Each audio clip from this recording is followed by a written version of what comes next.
Hi hello എല്ലാവർക്കും നമസ്കാരം. ഇന്ന് നമ്മളെ ഒരു ലണ്ടൻ ട്രിപ്പ് പോയായിരുന്നു കേട്ടോ. നേരത്തെ പോയതാട്ടോ, ഇപ്പോഴാണ് വീഡിയോ ഇടുന്നത്. അപ്പം അതിനെക്കുറിച്ചുള്ള വിശേഷം ഇന്ന് നിങ്ങളുമായിട്ട് ഞാൻ ഷെയർ ചെയ്യുന്നു കേട്ടോ.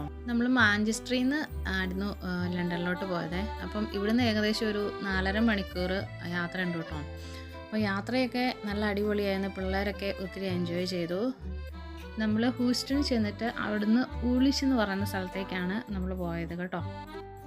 അപ്പോൾ ഈ വീഡിയോ നമ്മൾ പല പാർട്ടായിട്ടായിരിക്കും ചെയ്യുന്നത്. ഒറ്റയടിക്ക് ഇട്ട് കഴിഞ്ഞാൽ വലിയ ലെങ്തി ആയിപ്പോൾ അതുകൊണ്ട് പല പാർട്ടായിട്ടായിരിക്കും. ഇനി നമ്മൾ വിളിച്ചിലെത്തി കേട്ടോ. നമ്മൾ ഇനി ഇവിടുന്ന് ചെക്കൗട്ട് ചെയ്ത് പുറത്തേക്ക് ഇറങ്ങാൻ പോകും കേട്ടോ. ഏകദേശം ഈവനിങ് ടൈം ആവാറായി.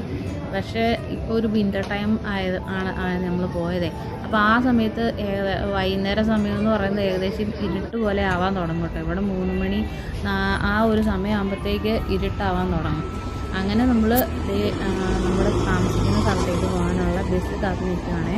ഈ റെഡ് കളറിലെ ബസ് നമുക്ക് ലണ്ടനിൽ മാത്രമേ കാണാൻ പറ്റുള്ളൂ കേട്ടോ. അങ്ങനെ നമ്മൾ ബസ്സിന് വേണ്ടി വെയിറ്റ് ചെയ്യുക കേട്ടോ.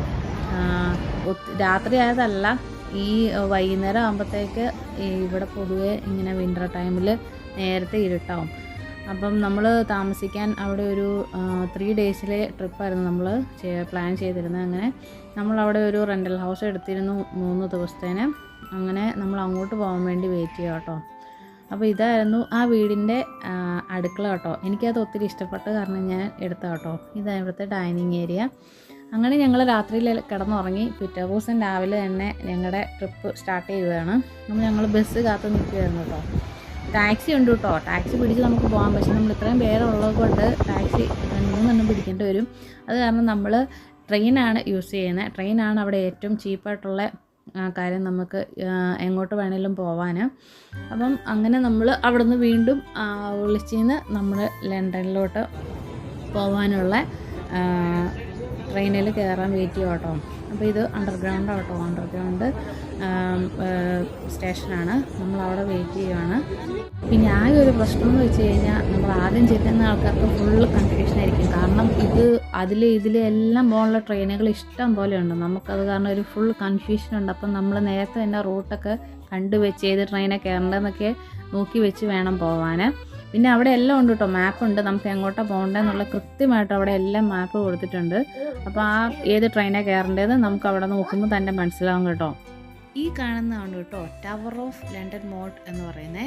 ഇത് കൺസ്ട്രക്ഷൻ ചെയ്തത് 1070 കേട്ടോ.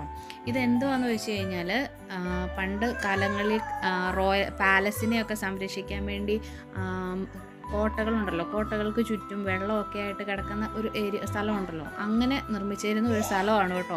നദിയിൽ നിന്നുള്ള ജലമാണ് ഇവിടെ ഈ കിടങ്ങിൽ എല്ലാം ഫില്ല് ചെയ്തിരുന്നത്.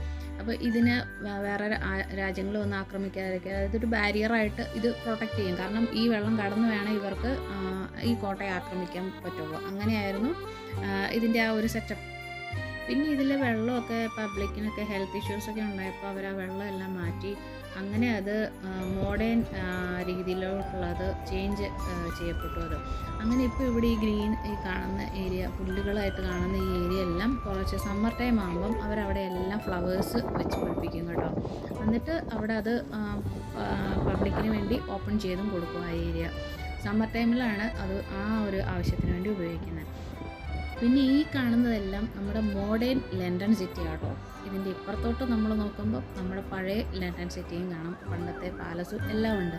പക്ഷേ ഇതിൻ്റെ ഇടയ്ക്കൂടെ കുറേ പഴയ ബിൽഡിങ്ങുകളുണ്ട് കേട്ടോ. ഈ പുതിയ ബിൽഡിങ് വന്നെന്ന് പറഞ്ഞാലും അതിനെ ഒന്നും നശിപ്പിക്കാതെയാണ് അവരതെല്ലാം കൺസ്ട്രക്ഷൻ ചെയ്തേക്കുന്നത്.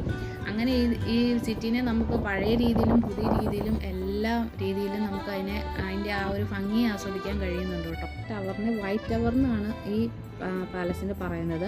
ഇത് ശരിക്കും റോയൽ പാലസാണ്. ഇതിൻ്റെ ശരിക്കുമുള്ള ഓണർ ആരാന്ന് വെച്ചാൽ നമ്മുടെ ഇപ്പോഴത്തെ കിങ് ചാൾസ് III ആണ് ഇതിൻ്റെ ഓണർ. അതുപോലെ തന്നെ ഇത് ഏകദേശം ഒരു 12 ഏക്കറിലാണ് ഇത് വ്യാപിച്ച് കിടക്കുന്നത്. അപ്പം നമ്മളിതിൻ്റെ ഒരു ഭാഗം മാത്രമേ നമ്മളിപ്പോൾ ഇത് കാണുന്നുള്ളൂ. ഒരു കാര്യം പറയുകയാണെങ്കിൽ ഇവിടെ ഒത്തിരി പേരെ ടോർച്ചർ ചെയ്ത് പീഡിപ്പിച്ച് അവരെ കൊന്ന ഒരു സ്ഥലം കൂടെയാണ്. ഇവിടെ ആളുകളെ തൂക്കിക്കൊല്ലുന്ന ഒരു സ്ഥലം കൂടിയായിരുന്നു കേട്ടോ. ഏകദേശം ഒരു വേൾഡ് വാർ 1ഉം 2ഉം കഴിഞ്ഞ ആ ഒരു സമയത്ത് ഒരു 12 പേരെങ്കിലും ഇവിടെ തൂക്കി കൊന്നിട്ടുണ്ട്. ഒരു 400 വർഷത്തിൻ്റെ ഇടയ്ക്ക് 112 പേരെ ഇവിടെ വന്നിട്ടുണ്ടെന്നാണ് ഇവിടുത്തെ കണക്ക്. ഇവിടുത്തെ ഹിസ്റ്ററി, ഇത് ഇംഗ്ലീഷ് ഹിസ്റ്ററിയുടെ ഒരു മെയിൻ ഒരു പ്ലേസാണ് കേട്ടോ. ഇതിനെക്കുറിച്ച് പറയുകയാണെങ്കിൽ ഒത്തിരി ഉണ്ട് നമുക്ക് പറയാം.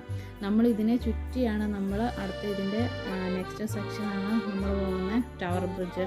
നമ്മളെല്ലാം പാട്ടിലൊക്കെ കാണുന്നത് ലണ്ടൻ ബ്രിഡ്ജ് എന്ന് പറയുന്നത്. അപ്പോൾ നമ്മളിവിടുന്ന് നേരെ അങ്ങോട്ട് നടന്നു പോകുമ്പോൾ നമ്മൾ ചെല്ലുന്നത് തേംസ് നദിയുടെ തീരത്തേക്കാണ് കേട്ടോ. തേംസ് നദി അവിടെ ഇതിപ്പം ബിൽഡിങ്ങുകളൊക്കെ വന്ന് അതിൻ്റെ ആ ഒരു പണ്ടത്തെ ആ ഒരു വലിയ ആ ഒരു ഭാവം മാറി ഒരു ചെറിയ ഒരു അവസ്ഥയിലോട്ടായി. എങ്കിൽ പോലും വളരെ വിശാലമായി കിടക്കുന്ന ഒരു റിവറാണ് കേട്ടോ. അതിൻ്റെ ചുറ്റുമാണ് ഇപ്പോഴത്തെ പുതിയ നഗരങ്ങളും പഴയ നഗരവും എല്ലാം സ്ഥിതി ചെയ്യുന്നത്. അപ്പം അങ്ങനെ പുതുമയും പഴമയും എല്ലാം നമുക്ക് ഒരുമിച്ച് ആസ്വദിക്കാൻ പറ്റിയ ഒരു സ്ഥലമാണ് ഈ ഏരിയ. ലണ്ടൻ സെൻട്രൽ ഏരിയ ആണിത്. ഇതാണ് നമ്മൾ പറഞ്ഞ തേംസ് നദി. ഈ തേംസ് നദിയുടെ കുറുകെയാണ് നമ്മൾ പറയുന്ന ലണ്ടൻ ബ്രിഡ്ജ് ആ കാണുന്നത്, അതായത് ടവർ ബ്രിഡ്ജ്. ലണ്ടൻ ബ്രിഡ്ജ് അല്ല, അതിന് ടവർ ബ്രിഡ്ജ് എന്നാണ് ഇവിടെ പറയുന്നത്. നമ്മളെല്ലാവരും ലണ്ടൻ ബ്രിഡ്ജ് എന്നാണ് പറഞ്ഞാലേ അറിയുള്ളൂ. ഈ റിവർ തേംസിനെ കുറിച്ച് പറയുകയാണെങ്കിൽ ഇത് 346 കിലോമീറ്ററാണ് ഇതിൻ്റെ നീളം. ഇതിന് മുകളിൽ കൂടെ ഒത്തിരി പാലങ്ങളും ഇതൊക്കെ പോകുന്നുണ്ട് കേട്ടോ. ഇതിൽ മെയിനായിട്ട് നമ്മൾ ലണ്ടനിൽ ഉള്ളതാണ് നമ്മുടെ ലണ്ടൻ ബ്രിഡ്ജ്. അതുപോലെ തന്നെ ഈ ലണ്ടനിൽ താമസിക്കുന്ന ആളുകളൊക്കെ കുടിക്കുന്ന വെള്ളം ഈ നമ്മുടെ തേംസ് റിവറിൽ നിന്നുള്ള വാട്ടർ തന്നെയാണ്. അത് നന്നായിട്ട് പ്യൂരിഫൈ ചെയ്തതിന് ശേഷം മാത്രമാണ് അത് ഉപയോഗിക്കുന്നത്. അതുപോലെ തന്നെ ഈ റിവർ തേംസ് 1600 1800 ആ വർഷങ്ങളിലൊക്കെ ഇത് ഫ്രോസൺ ആയി പോകും. അതിനുശേഷം അതിൻ്റെ മുകളിൽ കൂടെ ആളുകൾ ഐസ് സ്കേറ്റിംഗ് ഒക്കെ ചെയ്യാറുണ്ടായിരുന്നു എന്നാണ് പറയപ്പെടുന്നത്. ഇവിടെ തൊട്ടപ്പുറത്ത് തന്നെ നമ്മുടെ ടവർ ബ്രിഡ്ജ് തല ഉയർത്തി നിൽപ്പുണ്ട് കേട്ടോ. നമ്മൾ അങ്ങോട്ടേക്ക് പോകുന്നു, അത് അടുത്ത പാർട്ടിലായിരിക്കും ആ വീഡിയോ വരുന്നത്. കാരണം അവിടെ തന്നെ കുറേ കാര്യങ്ങളുണ്ട് കേട്ടോ കാണാനും പറയാനും. അപ്പം ഇവിടെ ഇഷ്ടം പോലെ വിസിറ്റേഴ്സാണ് ഒരു ദിവസം തന്നെ വരുന്നത്. അപ്പം എല്ലാവരും എപ്പോഴെങ്കിലുമൊക്കെ പറ്റുവാണെങ്കിൽ ഇവിടേക്ക് ഒന്ന് വന്ന് വിസിറ്റ് ചെയ്യുക. ഒത്തിരി വിസിറ്റേഴ്സ് ഉണ്ട്, കുട്ടികളുണ്ട്, സ്കൂളിൽ നിന്നൊക്കെ വന്നിരിക്കുന്ന കുട്ടികളാണ് കേട്ടോ അവിടെയൊക്കെ. അങ്ങനെ ഒത്തിരി ആൾക്കാർ അവിടെ വന്ന് വിസിറ്റിംഗ് ചെയ്യാറുണ്ട്.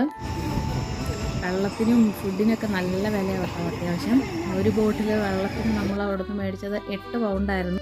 അപ്പോൾ കൂടുതൽ കാഴ്ചകളുമായി നമുക്ക് അടുത്ത വീഡിയോയിൽ കാണാം. അതുവരെ ബൈ ബൈ, ടേക്ക് കെയർ.